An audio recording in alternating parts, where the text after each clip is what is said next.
Assalamualaikum warahmatullahi wabarakatuh. Selamat pagi, salam sejahtera bagi kita semua. Yang terhormat kepada Bapak Indra Sulendra selaku dosen mata kuliah Studio Desain 2020 dan juga kepada Ibu Aswarin Utopo selaku dosen penelitian desain. Perkenalkan, nama saya Haura Zahia dari angkatan 2017 dengan nomor registrasi 12066 17010. Pagi ini saya akan mempresentasikan penciptaan karya saya pada studi desain dan penelitian yang telah dilakukan pada mata kuliah tersebut. Latar belakang penciptaan ini, manusia membutuhkan kehadiran dan pertolongan dari orang lain melalui interaksi antar manusia yang dapat mempertahankan kelangsungan hidupnya. Bersamanya, seorang melewati hari-hari bersama, bertukar pikiran, berbincang, bekerja, dan melakukan kegiatan bersama. Banyak kegiatan atau peristiwa yang terjadi ketika dua manusia bersama. Emosi diri juga dapat terpancar ketika berdua bersama teman yang dapat mengerti dan memahami satu sama lain. Kemudian dari semua kegiatan dan peristiwa yang dialami, Prupa berkeinginan untuk menciptakan picture book yang menceritakan suka duka dari pertemanan yang terjadi pada manusia bersama-sama, yang terikat dalam sebuah ikatan pertemanan. Melalui picture book ini, Prupa ingin menyampaikan pesan-pesan yang berlangsung antara manusia yang menjalin pertemanan. Pengumpulan data dalam perancangan ini melalui cara pengamatan di lapangan dan kepustakaan dari sumber-sumber yang sudah ada. Perkembangan ide penciptaan bermula dari memilih keluarga sebagai subjek ide penciptaan, namun beralih ke pertemanan di antara lingkup sosial karena lebih menarik untuk diulas dan dibahas lebih lanjut mengenai masalah di dalamnya. Kehidupan sosialisasi dengan sekitar juga dinilai sangat penting. Maka dari itu, Prupa yakin memilih orang sekitar atau teman menjadi ide untuk dijadikan sebagai materi yang diulas dalam karya penciptaan. Fokus penciptaan, pencipta ingin berfokus pada perancangan buku ilustrasi picture book yang mengambil lingkar pertemanan yang dibuat menggunakan digital drawing dengan menggunakan aplikasi seperti Photoshop dan Paint Toolsai dengan jangkauan umur 8 hingga 12 tahun sebagai usia pembentukan karakter. Kemudian tujuan penciptaan yang akan dicapai adalah membuat picture book tentang peristiwa-peristiwa yang sering terjadi di dalam pertemanan yang menarik dan dapat mengedukasi generasi saat ini sebagai media pembelajaran dan pengenalan di kalangan tersebut. Manfaat karya. Yang pertama, untuk Prupa, manfaat karya ini agar mengasah kemampuan Prupa dalam dunia desain dan menerapkan dalam aplikasi berbentuk buku ilustrasi. Merupakan terobosan baru mengingat buku ilustrasi hampir semuanya desainnya mirip dan jarang ada pembaruan dengan gaya desain yang otentik. Kemudian untuk target audiens, memberikan wawasan baru dari sudut pandang yang berbeda terhadap pertemanan. Menyadarkan di sekelilingnya terhadap berbagai macam jenis teman yang berbeda dilihat dari pendapat Santrok mengenai teman sebaya. Kemudian untuk pembaca, mengingatkan kembali akan pentingnya persahabatan, kemudian meningkatkan minat untuk bergaul dengan orang lain, kemudian memberikan sisi positif akan pentingnya pertemanan dan persahabatan, kemudian memberikan materi-materi dengan gaya desain yang lebih baru sehingga terlihat lebih edukatif dan inovatif. Kemudian tinjauan pustaka dan teori. Menciptakan karya yang sesuai dengan tema, teman sebagai sumber ide penciptaan karya membutuhkan buku-buku yang berkaitan dan relevan dengan pembahasan mengenai teman yang berupa cerita bergambar ini. Penulis menemukan berbagai jenis kriteria teman. Penulis tentu melakukan pengamatan sebelumnya, kemudian menemukan dan memadukannya dengan bentuk pertemanan yang ada di lingkungan penulis itu sendiri. Penelitian yang dilakukan Prupa terhadap penciptaan karya seni rupa ini adalah teman sebaya sebagai sumber ide penciptaan karya seni ilustrasi digital dalam bentuk picture book. Pengkajian pustaka digunakan untuk mendapatkan teori yang baik maupun materi dasar sebagai pedoman atau landasan dalam menciptakan karya seni. Teman sebaya itu sendiri merupakan menurut Santrok 1983.2268 teman sebaya adalah anak-anak yang tingkat usia dan kematangannya kurang lebih sama. Menurut Harlock 1978.2 288 mengartikan teman sebaya sebagai anak yang memiliki usia dan taraf perkembangan yang sama. Dan kemudian menurut Santosa 2004.279, teman sebaya adalah kelompok anak sebaya yang sukses ketika anggotanya dapat berinteraksi.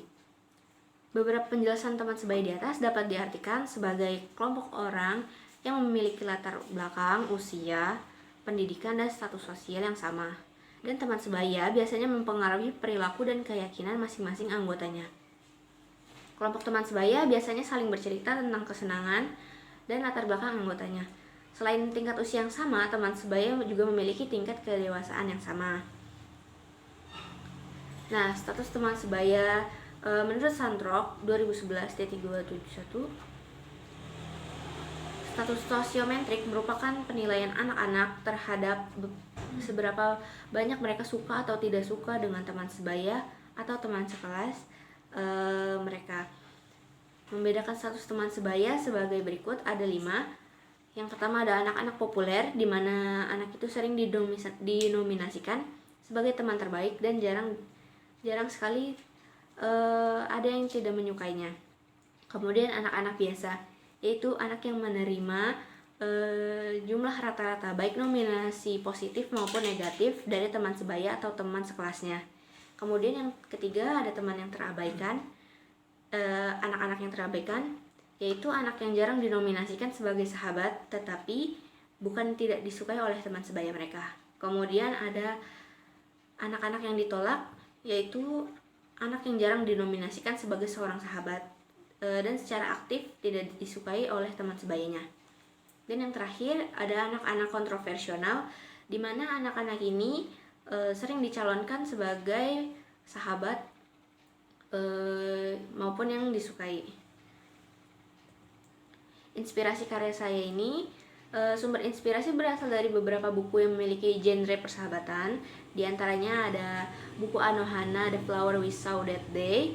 Itu menceritakan tentang persahabatan antara 6 orang anak, dan di tengah cerita memiliki konflik yang berhubungan dengan materi cerita yang akan saya angkat ke dalam picture book.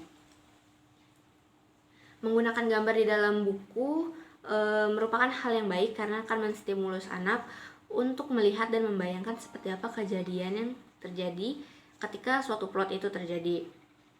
Inspirasi lain juga tumbuh dari lingkungan pergaulan sekitar, di mana setiap anak memiliki karakteristik yang berbeda sehingga memiliki sikap yang berbeda juga ketika berkumpul dengan teman sebayanya. Kerangka berpikir di sini ada buku cerita bergambar buku harian Ara, kemudian ada konseptual, visual, dan teknik. Konseptualnya itu picture book sendiri dengan tema kehidupan remaja dan persahabatan. Kemudian fungsinya sebagai media pembelajaran dan pesan moral. Kemudian visual, objek utamanya terdapat karakter tokoh dan latar tempat. Kemudian ada narasi dan font. Kemudian ada teknik, media, material, dan teknik. Medianya itu terdapat desain grafis media dan ilustrasi. Desain grafisnya terdiri dari karakter, background, tipografi, layout. Kemudian dari materialnya ada alat dan bahan, ada paint toolsai, ada Adobe Illustrator, dan pen tablet. Yang ketiga itu ada teknik, itu tekniknya melakukan di digital. Kemudian studi pasarnya, segmentasi usianya itu remaja, segmentasi pasarnya merupakan menengah ke atas. Referensi dari buku cetak dan buku digital. Kemudian dari media sosialnya terdapat Instagram, aplikasi Let's Read untuk membaca cerita, dan Google. Kemudian kompetitornya itu sendiri berasal dari kalangan picture book.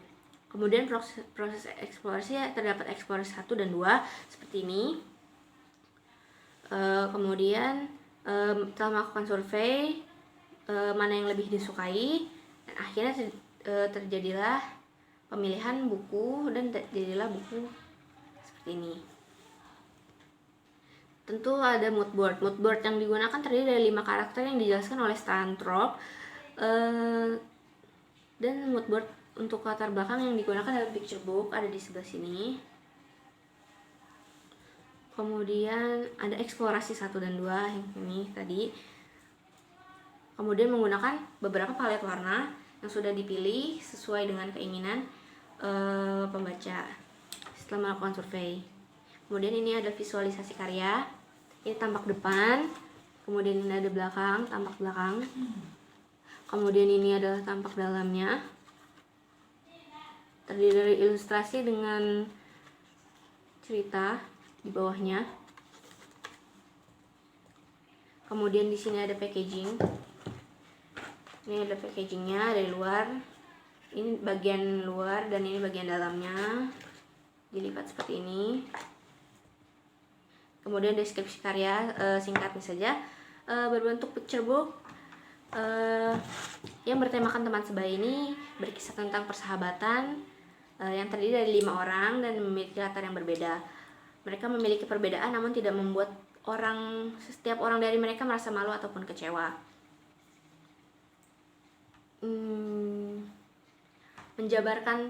Buku ini telah menjabarkan 5 macam teman sebaya menurut status sosiometriknya Santrok tadi, dan terdapat 20 halaman di dalam buku ini. Kesimpulannya, status di dalam lingkungan sangat beragam jenisnya. Memiliki teman sebaya juga merupakan hal yang ideal dalam lingkup sosial. Rata-rata orang yang sudah terbiasa dengan aktivitas dan melakukan banyak hal dengan teman sebayanya. Melalui buku cerita, pembaca bisa langsung melihat bagaimana keadaan sekeliling di antara pertemanan dengan teman sebaya yang terjadi dan memperhatikan karakteristik dari beberapa tokoh yang ada dengan bersamaan membaca cerita di dalam halaman buku dibawakan dengan sudut pandang karakter utama. Sekian presentasi dari saya, kurang lebihnya mohon maaf. Wassalamualaikum warahmatullahi wabarakatuh.